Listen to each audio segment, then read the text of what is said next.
அதாவது வெங்கட், நீங்க சொன்ன மாதிரி இந்த அறிக்கை ஐநாவின் உள்ளறிக்கை. ஒவ்வொரு சிக்கலான விஷயங்களின் போதும் நாம் எப்படி செயல்பட்டோம் என்று ஐநா ஆய்வு செய்து வருகிறது. அதன்படி இலங்கை யுத்தத்தின் கடைசி காலகட்டத்தில் எப்படி செயல்பட்டோம் என்பது குறித்து ஒரு பேனல் அமைக்கப்பட்டு அந்த பேனல் ஒரு அறிக்கையை தயார் செய்தது. அந்த பகுதிகள் தான் பிபிசி செய்தி நிறுவனத்திற்கு கிடைத்து அவை வெளியிடப்பட்டிருக்கின்றன. இந்த பேனல் அறிக்கையில் பல்வேறு விஷயங்கள் சுட்டிக்காட்டப்பட்டிருக்கின்றன. தற்போது இந்த அறிக்கை ஐநாவின் பொதுச் செயலாளர் பான் கி மூனிடம் வழங்கப்படவிருக்கிறது. அவர் இந்த அறிக்கையை விரைவிலேயே பதிப்பிக்கவும், அதாவது வெளியிடவும் முடிவு செய்திருப்பதாகவும் தகவல்கள் வெளியாகி இருக்கின்றன. அந்த பதிப்பிக்கப்பட்ட பிறகு அந்த பேனலின் பரிந்துரைகளில் என்னவெல்லாம் சொல்லப்பட்டிருக்கின்றனவோ அவற்றையெல்லாம் நிறைவேற்றவும் அவர் முடிவு செய்திருப்பதாகவும், அப்படி நிறைவேற்றும் பட்சத்தில் தான் தற்போது சிரியாவில் நடந்து கொண்டிருப்பது போன்ற உள்நாட்டு யுத்தத்தில் ஐநாவால் மிகவும் சிறப்பாக செயல்பட முடியும் என்று அவர் நம்புவதாகவும் தகவல்கள் வெளியாகி இருக்கின்றன. அதற்கு முன்பாக இந்த அறிக்கையில் ஐநாவின் கடமை தவறிய விதம் குறித்து பல்வேறு விவகாரங்களை முன்வைத்திருக்கிறார்கள்.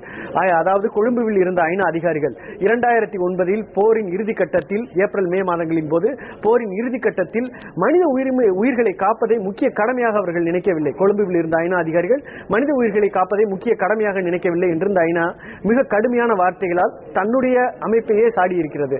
தவிர அந்த சமயத்தில் கொழும்புவில் இருந்த ஐநாவின் மூத்த அதிகாரிக்கு இம்மாதிரியான சிக்கலான பிரச்சனைகளை கையாளக்கூடிய அனுபவமோ, அதே போல இம்மாதிரியான ஆயுதம் தாங்கிய போரின் போது எப்படி நடந்து கொள்ள வேண்டும் என்பது குறித்த அனுபவமோ, மனித உரிமை விவகாரங்களை கையாளக்கூடிய அனுபவமோ இல்லை.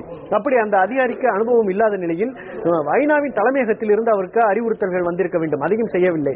செப்டம்பர் 2008 ஐநா அதிகாரிகள் உடனடியாக போர் நடக்கும் இடத்திலிருந்து வெளியேற வேண்டும் என்று இலங்கை அரசு கூறியது. அப்படி வெளியேறாவிட்டால் ஐநா அதிகாரிகளின் உயிருக்கு தாங்கள் பொறுப்பல்ல என்றும் இலங்கை தெரிவித்தது. உடனடியாக ஐநா அந்த பகுதியில் இருந்து வெளியேறியது. அப்படி நாம் வெளியேறி இருக்க கூடாது, நாம் அங்கேயே மக்களுடனேயே இருந்திருந்தால் பல்வேறு மனித உயிர்களை காப்பாற்றி இருக்க முடியும் என்று இந்த அறிக்கை சுட்டிக்காட்டியிருக்கிறது. மேலும் மேலும் போர் தொடர்ந்து நடந்து கொண்டிருந்த வடபகுதியை நோக்கி நாம் சென்றிருக்க வேண்டும். அதற்கு பதிலாக நாம் கொழும்புக்கு திரும்பிவிட்டோம். அது மிக தவறு என்று இந்த ஐநா அறிக்கையில் குறிப்பிடப்பட்டிருக்கிறது. இதையெல்லாம் தவிர இந்த போரில் எவ்வளவு பேர் கொல்லப்பட்டிருந்தார்கள், எவ்வளவு பேர் இந்த போரினால் பாதிக்கப்பட்டார்கள், அவர்களுடைய வாக்குமூலங்கள், அவர்களுடைய துயர கதைகளை ஐநா உடனடியாக வெளியிட்டு இருக்க வேண்டும். இதன் மூலம் உலகத்தை இந்த உள்நாட்டு யுத்தத்தின் பால் ஈர்த்திருக்க முடியும். இந்த போர் உச்சகட்டத்தில் நடந்திருக்கும் போது உலகம் இதனை பெரிதாக கண்டுகொள்ளவில்லை. அப்படி கண்டுகொண்டிருந்தால் இந்த யுத்தம் வேறு மாதிரியாக இருந்திருக்கும். அப்படி கண்டுகொள்ளாததுக்கு, ஐநாவும் கண்டுகொள்ளாததுக்கு, உலக நாடுகளும் கண்டுகொள்ளாததுக்கு இலங்கை ஒரு வியூக ரீதியான முக்கியத்துவம் வாய்ந்த நாடாக இல்லை. தவிர அங்கு பெட்ரோலிய பொருட்களும் இல்லை என்றும் சுட்டிக்காட்டப்பட்டிருக்கிறது. இதையெல்லாம் தவிர இன்னொரு விஷயத்தையும் சொல்லியிருக்கிறார்கள். ஐநா அதிகாரிகளுக்கு அங்கிருந்த மனித உயிர்களை காப்பது முக்கிய கடமையாக நினைக்கவில்லை என்று ஒரு மிக கடுமையான குற்றச்சாட்டையும் இந்த அறிக்கையில் கூறப்பட்டிருக்கிறது. முரளிதரன், ஒரு நாட்டில் போர் பல்லாண்டு காலமாக நடைபெற்றுக் கொண்டிருந்த ஒரு போர் உச்சகட்டத்தை எட்டியிருந்த நிலையில் அந்த நாட்டிற்கு எத்தகைய அதிகாரிகளை அனுப்ப வேண்டும், எந்த அளவிற்கு அனுபவம் படைத்தவர்கள் அங்கு அனுப்பப்பட்டிருக்க வேண்டும் என்ற ஒரு சிறிய விஷயம் கூட ஐநாவிற்கு தெரியாமலா இருந்திருக்கும். இதில் ஏதாவது சந்தேகிக்க வாய்ப்புண்டா? சந்தேகம் என்று சொல்ல முடியாது. ஐநாவிற்கு ஒரு பழக்கம் இருக்கிறது. அதாவது ஒரு போர் நடந்து கொண்டிருக்கும் போது அந்த நாட்டில் இருக்கும் ஐநா அதிகாரிகள் அந்த நாட்டை குறை கூறுவதை, அதாவது அந்த நாட்டின் அரசை குறை கூறுவதை தவிர்ப்பார்கள். என்ன காரணம் என்றால், அப்படி குறை கூறினோம் என்றால் நாம் போர் நடக்கும் இடத்திற்கு செல்ல அவர்கள் அனுமதி மறுப்பார்கள். நம்மால் பொதுமக்களுக்கு உதவி செய்ய முடியாத நிலை ஏற்படும். அதனால் அரசை குறை கூறுவதை அவர்கள் தவிர்த்து விடுவார்கள். அந்த சம்பந்தப்பட்ட மற்றொரு அமைப்பையும் பெரும்பாலும் குறை கூறுவதையும் தவிர்த்து விடுவார்கள். ஏனென்றால் நாம் பொதுமக்களுக்கு உதவி செய்ய வேண்டும் என்பதுதான் முக்கிய நோக்கம். இம்மாதிரியான குற்றச்சாட்டுகளினால் அந்த பணி கெட்டுவிடக் கூடாது என்று கருதுவார்கள். அதன் காரணமாகவும் இவர்கள் பல்வேறு விவரங்களை வெளியிடவில்லை என்று சொல்லப்படுகிறது. அதனால் ஐநா அதிகாரிகள் ஐநா வேண்டுமென்றே அப்படி செய்ததாக சொல்ல முடியாது. வேண்டுமென்றே செய்திருந்தால் இப்படி ஒரு உள் விசாரணையை ஐநா தானாகவே துவக்கி இருக்க வேண்டிய அவசியம் இல்லை. முரளிதரன், அப்படி என்றால் ஒரு ஐநா ஒரு தவறு இழைக்கிறது ஒரு நாடு என்று தெரிந்து கொண்டால் அந்த நாட்டின் மீது உரிய அழுத்தத்தை கொடுக்க முன்வராமல் எஞ்சியிருக்கும் மக்களை காப்பாற்றுவதற்கு அந்த நாட்டின் தாடையை பிடித்து கெஞ்சிக் கொண்டுதான் இருக்கும் சொல்ல வரீங்களா? அதாவது இதற்கு பல்வேறு காரணங்கள். கெஞ்சல் என்பதை விட அங்கிருக்கும் மக்களுக்கு மனிதாபிமான ரீதியாக என்னென்ன உதவிகளை செய்ய முடியுமோ அவற்றை செய்ய முயலும். பல்வேறு ஏஜென்சிகள் இருக்கின்றன, ரெட் கிராஸ் போன்ற ஏஜென்சிகள் இருக்கின்றன. இவர்களுக்கும் பல்வேறு உதவிகளை இவர்கள் அரசாங்கத்துடன் சேர்ந்து செய்து கொடுப்பார்கள். அந்த பணிகள் கெட்டுவிடக் கூடாது என்று நினைப்பார்கள். இதையெல்லாம் விட இன்னொரு விஷயத்தையும் கவனிக்க வேண்டும். இலங்கையில் இருக்கும் ஐநா அதிகாரிகள் உள்ளே வருவதற்கும் செல்வதற்கும் இலங்கை அரசு விசா அளிக்க வேண்டும். ஐநா அமைப்பு மிக தீவிரமாக செயல்பட்டு அவர்கள் தொடர்ந்து இலங்கை அரசை குற்றம் சாட்ட ஆரம்பித்தால் தேவையான முக்கியமான விசாக்களை இலங்கை அரசு நிறுத்திவிடக்கூடும். இம்மாதிரி பலமுறை பல்வேறு நாடுகளில் நடந்திருக்கிறது. அப்படியேதும் நடந்து விடாமல் இருக்க வேண்டும் என்பதற்காகவே ஐநா இம்மாதிரியான உள்நாட்டு யுத்தங்களின் போது அரசை குற்றம் சாட்டுவதை தவிர்க்கிறது. அந்த பழக்கமே ஐநாவிடம் இருந்து மாற வேண்டும். அப்படி விசா கிடைக்கும் போது அது வேறு விதமாக விசா கிடைக்க மறுப்பு தெரிவிக்கும் போது அரசு அதனை வேறு விதமாக கையாள வேண்டுமே தவிர அரசை குற்றம் சாட்டும் கடமையிலிருந்து நாம் தவறக்கூடாது என்பதும் இந்த அறிக்கையில் சுட்டிக்காட்டப்பட்டிருக்கிறது. வெங்கட் முரளிதரன் தொடர்ந்து இணைப்பிலே காத்திருங்க. நமது செய்தியாளர் ஜெனீவாவில் இருந்து தர்ஷன் ராஜகோபால் இணைப்பில் இருக்கிறார். வணக்கம் தர்ஷன் ராஜகோபால். வணக்கம் வெங்கட். பல்லாயிரக்கணக்கான மக்கள் கொல்லப்படுவதை தடுக்க ஐநா சபை தவறிவிட்டது என்று ஐநா அமைப்பின் உள்ளறிக்கை ஒன்றில் தெரிய வந்திருக்கிறது. உலக நாடுகள் எல்லாம் பாதிக்கப்படும் பொழுது ஐநாவிடம் முறையிடுவார்கள். ஆனால் ஐநாவின் செயல்பாட்டிலேயே குறை இருக்கிறது என்றால் நாங்கள் யாரிடம் போய் முறையிடுவோம் என்று தன்னுடைய ஆதங்கத்தை வெளிப்படுத்தினார் இலங்கை தமிழ் MP செல்வம் அடைக்கலநாதன். இது குறித்த உங்களுடைய கருத்துக்கள், தகவல்கள் என்ன? இது செல்வம் அடைக்கலநாதனுடைய கருத்தாக மாத்திரம் இருந்துவிட முடியாது. உலகெங்கும் இருக்கும் அத்தனை புலம்பெயர்ந்த தமிழர்களும் சரி, ஈழத்து தமிழர்களும் சரி, இதைதான் அந்த நாள் தொட்டு இன்று வரை கேட்டுக் கொண்டிருக்கிறார்கள். அதாவது இவ்வளவு பெரிய ஒரு மனித அவலம் ஏற்பட்டுக் கொண்டிருக்கும் போது ஐநாவானது அந்த வன்னி பிரதேசத்திலிருந்து தாங்கள் வெளியேறியமையானது இன்று வரை தங்களால் எண்ணியும் பார்க்க முடியாத ஒரு சந்தர்ப்பமாக இருக்கிறது. இது தமிழீழ விடுதலை புலிகளுடைய அமைப்பாக இருக்கட்டும், அல்லது புலம்பெயர்ந்த தமிழர்களுடைய அமைப்பாக இருக்கட்டும், அல்லது ஒட்டுமொத்த தமிழர்களாக இருக்கட்டும், கடைசி வரை தாங்கள் நம்பியிருந்த ஒரே ஒரு விடயம் ஐக்கிய நாடுகள் சபையினுடைய அலுவலகம் இலங்கையில் இருக்கிறது. அவர்களுடைய அந்த நடவடிக்கைகள் மேற்கொள்ளப்பட்டுக் கொண்டிருக்கிறது. கிளிநொச்சி போரியல் ரீதியாக பார்க்கும் போது கிளிநொச்சி விடுதலை புலிகளிடம் இருக்கும் போது கூட ஐக்கிய நாடுகள் சபை அங்கே இருந்தமையானது தங்களுடைய அந்த மக்களை பொறுத்த மட்டும் மிகவும் நம்பிக்கையுடன் காணப்பட்டார்கள்.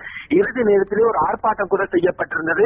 ஐக்கிய நாடுகள் சபையை மட்டும் தயவு செய்து வெளியேறிவிட வேண்டாம், எங்களுக்கு நடக்க போகும் கொடுமைகளை நிச்சயமாக அறிந்து கொள்ளக்கூடிய ஒரு உலகளாவிய ரீதியிலே சர்வதேச ரீதியாக ஒரு அமைப்பு நிச்சயமாக இருக்கும் என்பதோடு உலகத்தை கடைசி வரை நம்பியிருந்தார்கள்.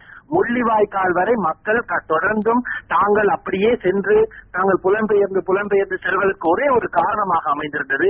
இந்த சர்வதேச நாடுகள் அத்துடன் துணையாக இந்திய கண்டம் தாங்களுக்கு ஒரு பெரிய பேரவலம் நடைபெற விடாது என்ற ஒரு நம்பிக்கையுடன் இருந்து கொண்டிருந்தார்கள். அந்த நேரம் விஜய் நம்பியார் உங்களுக்கு தெரிந்திருக்கும், அவருடைய செயற்பாடுகள் கூட கடைசி நேரங்களிலே இலங்கை மக்களை கடைசி நேரம் அவலப்பட்டுக் கொண்டிருக்கும் மக்களை காப்பாற்றுவதாக அமையாது தங்களுடைய அறிக்கைகளோடாகவும் அந்த யுத்தம் முடிவு பெற்று தாங்கள் செல்லும் வரை அவர் இந்தியாவிற்கு பயணம் செய்வதும் கடைசியாக நியூயார்க்கு அவர் பயணம் செய்யும் போது முற்று முழுதாக அந்த தமிழ் மக்கள் அழிக்கப்பட்டிருந்தார்கள் என்ற ஒரு விடயம் இன்றும் கூட இருந்து கொண்டிருக்கிறது. அத்துறை பெரிய விடயங்கள் நடைபெற்றுக் கொண்டிருக்கும் போது கூட ஐக்கிய நாடுகள் சபை அமைதியாக இருந்தமையானது இன்று வரை ஏற்றுக்கொள்ளப்படக்கூடிய சாதியமாகவும் இல்லை. அதே நேரம் தமிழ் அமைப்புகள் கூறுகின்ற ஒரு விடயம் என்ன, இவ்வளவு பெரிய யுத்தங்கள் நடைபெறும் போது சிரியாவிலே அந்த ஒரு 5000 8,000 கணக்கான மக்கள் படுகொலை செய்யும் போது உலக அமைப்புகள் என்று சொல்லிவிட்டார்கள் போர்க்குற்றம் நடைபெற்றிருக்கிறது, அங்கே உடனடியாக விசாரணை நடத்த வேண்டும் என்று. அப்படி இருக்கும் போது இத்தனை ஆயிரம் மக்கள் அங்கே படுகொலை செய்யப்படும் போது ஐக்கிய நாடுகள் சபையானது ஏன் அந்த யுத்தத்தை நிறுத்துவதற்கான எந்த விதமான முயற்சிகளையும் செய்யவில்லை என்பது இன்று வரை இந்த மக்களிடம் வெளிப்படாத உண்மையாகவே காணப்பட்டுக் கொண்டிருக்கிறது. இந்த நேரத்திலே இப்படியான ஒரு அறிக்கை வெளிவந்திருக்கிற ஒரு விடயத்தை பொறுத்த மட்டில் புலம்பெயர்ந்த தமிழர்கள் உண்மையிலேயே ஒரு விதத்தில் இந்த ஐக்கிய நாடுகள் சபையினுடைய குறைபாடுகள் என்ன, தங்களுக்கு ஏன் இந்த நீதி கிடைக்கவில்லை என்ற விடயத்தை தெரிந்து கொள்ளக்கூடிய வாய்ப்பு ஏற்பட்டிருக்கிறது என்று கூறலாம். வெங்கட் தர்ஷன், 2009 மே மாதத்தில் போரின் இறுதி கட்டத்தில் முள்ளிவாய்க்கால் போர் உச்சத்தில் இருந்த கட்டத்தில் ஐநா சபை வெளியேறாமல் இருந்திருந்தால், ஒழுங்காக செயல்பட்டிருந்தால் எத்தனை உயிர்கள் காப்பாற்றப்பட்டிருக்க கூடும்? இன்று மன்னாருடைய பேராயர் உங்களுக்கு தெரிந்திருக்கும், அவர் குறிப்பிட்டிருக்கிற ஒரு விடயம், அண்மையிலே ஐக்கிய நாடுகள் சபையிலே கூட மனித உரிமைகள் அமைப்புகளுடைய கண்டன அறிக்கையிலே தான் நேரடியாக இணையத்தின் மூலமாக இணைந்து கூட தன்னுடைய விடயத்தை பதிவு செய்திருந்தார் மன்னார் பேராயர். அவர் குறிப்பிட்டிருந்த ஒரு விடயம், நான் அங்கு கடைசி வரை இருந்தேன், வன்னியிலே யுத்தம் நடைபெற்றுக் கொண்டிருக்கும் போது கடைசி வரை இருந்த அந்த காலகட்டத்தில் அரசு அதிபர்களுடைய கணக்கெடுப்புப்படி 1.5 லட்சம் தமிழர்களை இன்று காணவில்லை. இந்த காணவில்லை என்ற பட்டியலை பொறுத்த மட்டில் அரசாங்கம் தப்பிவிட முடியாது. 1,50,000 மேற்பட்டவர்கள் இந்த கடைசியாக அரசு அதிபர்கள் மேற்கொண்ட கணிப்பிடுபடி மக்களுடைய வன்னி முகாம்களுக்கு வருகை தந்த மக்களோடு கணிப்பிடும் பொழுது அந்த 1.5 லட்சம் மக்கள் எங்கே சென்றார்கள், என்ன ஆனார்கள், இதற்கு அரசாங்கம் அரசாங்கம் கட்டாயமாக பதில் சொல்ல வேண்டும் என்று குறிப்பிட்டிருக்கிறார். இதன் அடிப்படையிலே நாங்கள் வைத்து பார்த்தால் இத்தனை ஆயிரம் மக்கள் இந்த 21ஆம் நூற்றாண்டின் இனப்படுகொலையிலே மிக முக்கியமான ஒரு திருப்பமாக அமைந்திருப்பது. 1.5 லட்சம் மக்கள் படுகொலை செய்யப்பட்டிருக்கிறார்கள் அல்லது ஏதோ ஒரு விதத்திலே அவர்கள் இல்லாமல் போயிருக்கிறார்கள் என்றால் இது நிச்சயமாக ஏற்றுக்கொள்ளக்கூடிய ஒரு ஜனநாயக உலகம் என்று கூறவே முடியாது. அப்படி இருக்கும் பொழுது இத்தனை ஆயிரம் மக்களை காக்க வேண்டிய ஒரு கடப்பாடு ஐக்கிய நாடுகள் சபைக்கு நிச்சயமாக இருந்தது.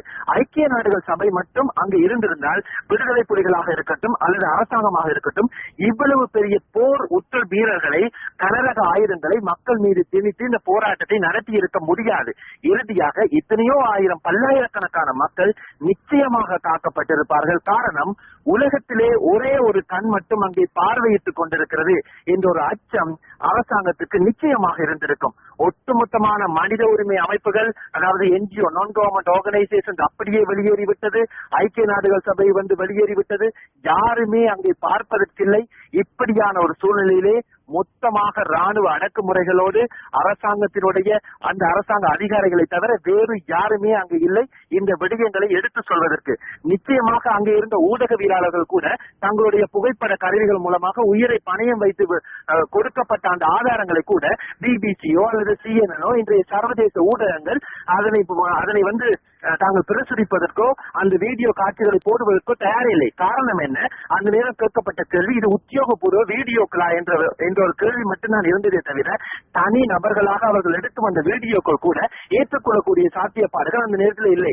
உலகத்திலேயே ஊடக அடக்குமுறை, அதே நேரத்தில் ஐக்கிய நாடுகள் சபை உட்பட எல்லா அமைப்புகளும் வெளியேறியமை, அரசாங்கம் அங்கே என்ன நடக்கிறது, எவ்வாறான விடயங்கள் நடந்து கொண்டிருக்கிறது எந்த ஒரு விடயமும் தெரியாத வண்ணம் மூடி மறைக்கப்பட்ட ஒரு 21ஆம் நூற்றாண்டின் நவீன கால இவ்வளவு பெரிய ஒரு தொழில்நுட்ப ரீதியாக வளர்ச்சி அடைந்திருக்கும் நேரத்திலே அந்த மக்கள் அநியாயமாக அநாதைகளாக கடைசியை விடுபட்டிருந்தார்கள் என்பதுதான் 100% உண்மை என்பதை நாங்கள் தெளிவாக சொல்லலாம். வெங்கட் தர்ஷன், இதை போல ஐநாவின் உள்ளறிக்கைகள், ஐநாவின் செயல்பாடுகளிலேயே குற்றம் காணக்கூடியது போன்ற அறிக்கைகள் இதற்கு முன்னர் தரப்பட்ட முன்னுதாரணங்கள் இருக்கின்றனவா? இதற்கு முன் உதாரணங்கள் என்று குறிப்பிட முடியாது. ஆனால் இவ்வாறான ஒரு ஐநா அறிக்கை வெளியிடப்பட்டிருப்பதானது இதுவே முதல் தடவையாக இருக்கும். காரணம் என்னவென்றால் இதற்கு முதல் கேட்கப்பட்ட கேள்விகளுக்கெல்லாம் ஐக்கிய நாடுகள் சபை சொன்னதானது தாங்கள் தங்களுடைய அறிக்கைகளை எடுக்க முடியும், அதன் சார்பான நடவடிக்கைகள் மேற்கொள்வதற்கு காலதாமதமாகலாம், அதற்கென்று ஒரு வரையறை இருக்கிறது, இப்படி பலதரப்பட்ட விடயங்களை குறிப்பிட்டிருந்தார்கள். இதுவே தமிழர்களை பொறுத்த மட்டில் ஐக்கிய நாடுகள் சபை எந்தெந்த விடயங்களில் கையாளலாம், எந்தெந்த விடயங்களில் தாங்கள் நேரடியாக நடவடிக்கைகள் மேற்கொள்ள முடியும், இப்படியான பலதரப்பட்ட விடயங்களில் சந்தேகங்களோடும் கடைசி வரை தெளிவின்மையே காணப்பட்டது. ஆனால் ஒரு ஐக்கிய நாடுகள் சபை என்பதை பொறுத்த மட்டிலே உலகத்திலே ஒரு நீதியான விடயம். அந்த ஐக்கிய நாடுகள் சபைக்கே நிறைய நாடுகள், இந்த உலகமே ஐக்கிய நாடுகள் சபைக்கு சில விடயங்களிலே பயந்து கொண்டுதான் இருக்கிறது, அவர்கள் எடுக்கும் நடவடிக்கைகளை போன்று. ஆனால் இது சர்வதேச நாடுகளிலே நலம் பலம் வாய்ந்த அமெரிக்கா, பிரித்தானியா மற்றும் ஏனைய நாடுகளுடைய நடவடிக்கைகளின் போது இருக்கிற அந்த முன்னோட்டம் இவ்வாறான நாடுகளில் நடக்கும் பிரச்சனைகளை பார்க்கக்கூடிய விதத்தில் ஐக்கிய நாடுகள் சபையினுடைய சட்ட திட்டங்களிலே அல்லது அவர்களுடைய அமைப்புகளிலே பாரிய குறைபாடுகள் இருக்கிறது என்பதை இலங்கையினுடைய இந்த இனப்பிரச்சனையிலே நடந்த போர் உக்கிரம் அடைந்து முடிந்ததன் பிறகுதான் உண்மையாகவே அங்கே செயற்பட்ட பல அமைப்புகள் தெரிந்து கொள்ளக்கூடிய வாய்ப்பு இருந்திருந்தது. தகவல்களுக்கு நன்றி தர்ஷன் ராஜகோபால். ஒரு சிறிய இடைவேளைக்கு பிறகு செய்திகளை தொடர்ந்து பார்க்கலாம்.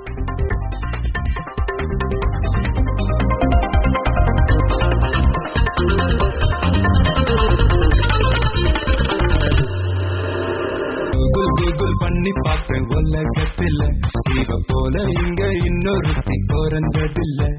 ஐயாஹூ யாஹூ பண்ணி பார்க்கும் இவள போல இந்த கிரகத்திலும் இன்னொருத்தி கிடைக்கவில்லை. நீ பண்ணி my girlfriend, so hard and spicy girlfriend.